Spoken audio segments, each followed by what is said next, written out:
Welcome back to a new video. We are out here to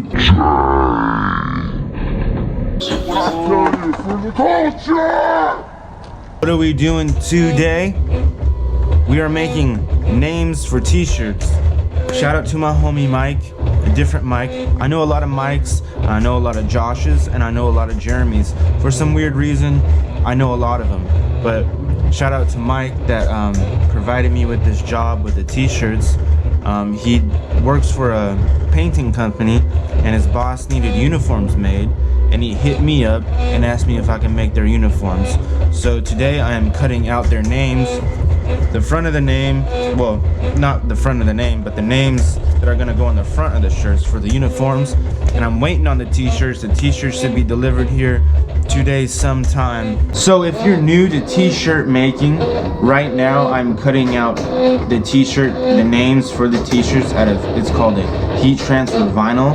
It's different than a plastisol heat transfer. I used to do screen printing, but I quit doing screen printing because it's way too messy, and I had it on lock, but something happened in my life where it just was not fun anymore.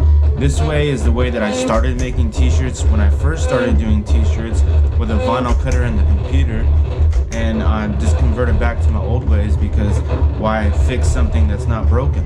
We're cutting the names out, like I said, at a heat transfer vinyl, and the way that works is you come over here to the heat press. This is called a clamshell heat press. It gets up to 500 degrees, even as hot as you need it. I never got it up to 500 degrees. I usually leave it between 300 and 315 degrees because that's mostly like the basic and where everything, like if you get heat transfer vinyl, that's the basic temperature they say to put stuff at, and I always keep it at like medium pressure. But because I haven't done t-shirts in a while for people, I kind of like beefed up my system. So instead of just like laying the shirt on the platen, this is called a platen, and it has this thing right here that makes it soft, so you don't have to put it on the metal, I guess. They're called heat transfer pillows. So I put this inside the shirt first, and then I load the shirt up so it doesn't leave burn marks. If you ever done like a heat transfer vinyl, sometimes it leaves burn marks on the t-shirt. This is so it's nice and soft, medium pressure. And then I invested in some heat transfer tape. So if you're doing a heat transfer vinyl, or even if you're doing a plastisol heat transfer and you're making them like I used to make them, I don't have the setup anymore, it's hidden, but I have a screen printing setup, and I broke it down and I hid it. I tried to sell it to some people, but I didn't sell it to them because their views were outrageous. So I didn't want t-shirts with outrageous sayings made. So I just told them a fib and said it was sold. But this is heat transfer tape. And then you're saying to yourself, what is heat transfer tape? Heat transfer tape is, so you put your design on your shirt. Say this end, this is not a shirt I made, this is from a skate shop. I don't know where, but say you have this end and you want it on there and you don't want it to move on your heat press while you put this down, because sometimes when you do lay this stuff down like that, it doesn't matter if it's a sticky, because the heat transfer vinyl has a sticky backing. It doesn't matter if it has a sticky backing or not, it might move just a little bit. So you want to use the heat transfer tape just to tape the edges of your design, clamp it down, pop it up, and your design stays in the same spot, and this doesn't leave residue on your shirt. Teflon tape doesn't ruin the shirt. That's what it's made for. It's made for so your graphic stays in place at all times, or any garment that you put it on. And then you have the Teflon sheet. You want to put this over your shirt before you do the like with the graphic. You put the t-shirt down, you put the graphic on, and you put the tape down. And then this is 300 degrees. You want to put this down, Teflon sheet down like this, like so. Clamp your shirt, wait for 15 seconds, pop it up, take this off, because this will sometimes burn the shirt. And this, when you put the pillow in the shirt, it just makes it look 100% crispier than it could have the potential of being really good looking. Heat transfer vinyl on this is stepping up your game with this pillows. And they have all types of sleeves, smaller shirts, pockets. Boom, you can make a whole garment with the heat transfer machine right here. Now we finished cutting out the designs of the names on the heat transfer vinyl. You could use scissors to do this, but I like to use this paper cutter because it's an accurate cut. I have right here a guideline, and it makes a straight edge on the cut every single time. And then I cut it off, and this is always straight. So you never have crooked cuts, so when you load it up in your machine, it won't be crooked. You take out your pick or your knife or whatever you use, and then I'm gonna weed out all the small little detail.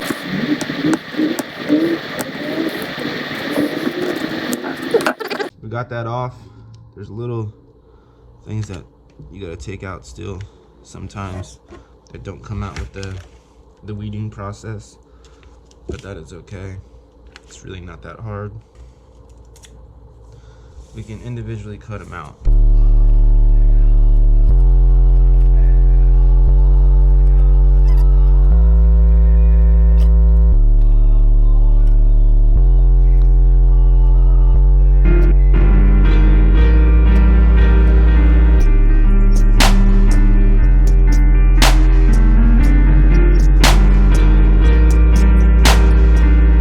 So what I was saying about I would like to make t-shirts all the time, and I haven't made t-shirts in a while, is I want to make t-shirts for businesses like this and people that I want to have a business relationship other than a personal relationship.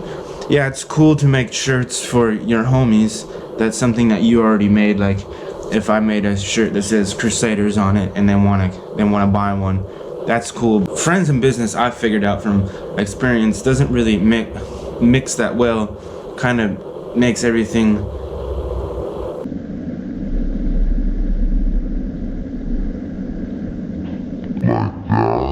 somebody that I know comes with, they want to start a brand and they want me to make their t-shirts for their brand. I'm always skeptical on like, should I do it? I've had it before where I've done it and I've had everything ready, and I needed, because I thought he was the homie, so I did it without half down.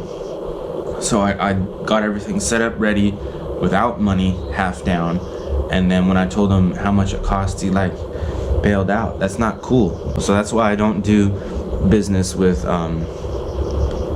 friends. Like if they want to start, if they have a brand and they want to use my equipment, they're not going to be able to use my equipment, because that's happened to me before where I had somebody come in and they had their brand and they used my equipment and it didn't really work out the way that they wanted it to work out, because my equipment's set up for myself and myself only. Because out here when I make t-shirts, I'm the only one, unless my grandpa comes and helps me line stuff up, but I'm the one that cuts the designs out. I'm the one that, you know, screen prints the designs when I was doing screen printing. And the screen print machine was set up for the way that I screen print. It wasn't set up for the other people to come in and use my space like a community service. If you're gonna do a thing with a friend and they want to use your equipment or they want you to make the t-shirts, get money up front. I need all the money up front. If it's somebody, because with the painting company that I'm working with now, making their uniforms for his company, has worked out smoothly transitions, because he's professional, I'm professional. It's a business relationship, and I haven't never met him in real life. It's all been over the phone conversations, email conversations. It's not, haven't met this person. So that's another good way of doing things, is over the phone, online, email, text messages, stuff like that. That's another way of getting a good relationship, good working business relationship with somebody when you don't have. It's cool to have face-to-face contact, but it's also cool not to have face-to-face contact, because, you know, he trusts me in what I'm doing, and I trust him in what he's doing, and he's already obligated, like we've already exchanged things. I've made a contract, he signed it, he sent it back. And that's another thing that you should do, even if it's with a friend. Have a contract with your name or a company logo or something that you use, and have every single thing on the email or whatever on the contract out. We're gonna do 50 t-shirts, all black t-shirts. You want a green design on your black t-shirts. You want the logo to be on the front and back, stuff like that. And then have them read it and have them sign it. And they have to, like, this is what I do. I do half down, no refund.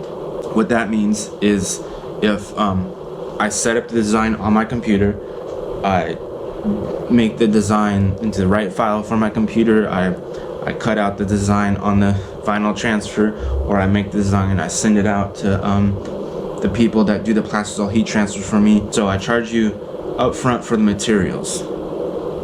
So that's a non-refundable thing, up front for the materials, for my time on the computer and the materials that I have to use to produce the t-shirts. So if they don't have, if they give me the money up front, the half up front, I do all this stuff and then they back out, they don't get that money in return, because that money is for my time that I did the computer work. I did the work cutting it out, and you saw the work that we did all the designs out of the names. So that's one thing to take in consideration if you're doing t-shirts or any type of business.